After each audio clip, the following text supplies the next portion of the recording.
Aerospace tube and duct assemblies are typically made of highly durable, lightweight materials such as aluminum and titanium. The choice of material depends on the application. For example, whether the finished component must be able to resist high heat or withstand high pressure. These aluminum tubes are on their way to becoming a fuel line for a Boeing 737. The operator immobilizes a tube with clamps, then saws it to the length required.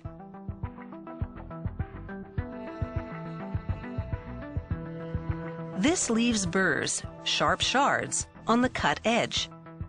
So they insert the tube into a deburring machine.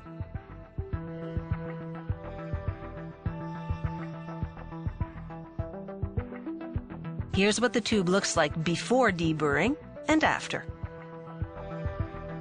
They squirt some lubricant inside, then slide the tube onto the mandrel of a computer-guided bender. As the machine forms the tube to the required shape, the mandrel provides counterpressure, preventing the tube walls from collapsing inward. They'll repeat this process with all the tubes which make up the fuel line assembly.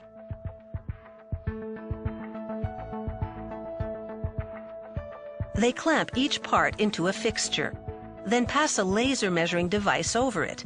With utmost precision, the laser analyzes the dimensions from 5 different angles to ensure the part meets technical specifications. Next, workers submerge the part in hot water and cleaning solution, then rinse twice. This washes away the lubricant and any dirt. Now the high-tech precision work can begin. A robotic laser cutting system finalizes the shape and cuts all the required holes and slots.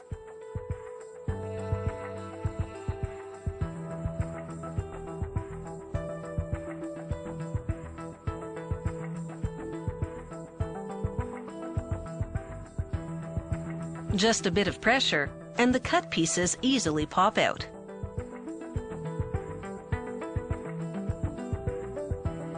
Meanwhile, a stereolithography machine makes the fixtures which will position the various parts of the fuel line together for welding. A computer-guided laser beam repeatedly flashes the shape of the fixtures onto liquid ceramic. Each flash solidifies a 0.1 millimeter thick layer of the liquid. Thousands of hardened layers later, the weld fixtures are fully formed.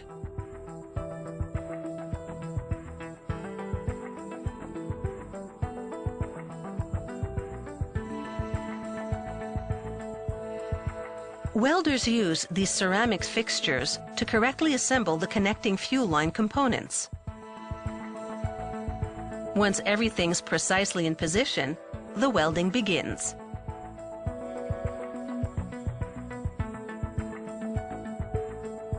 For aircraft safety, it's critical that every fuel line be leak-free.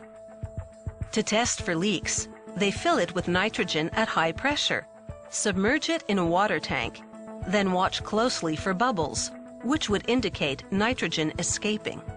They use nitrogen rather than air because its molecules are smaller, making it possible to detect smaller leaks.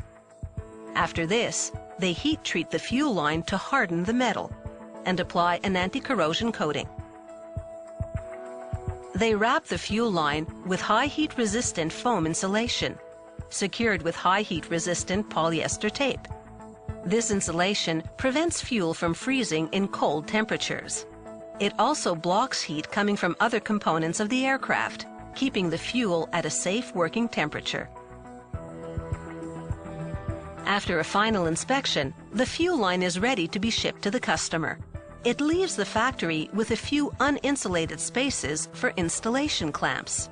These areas will get insulated after the fuel line is mounted in the aircraft.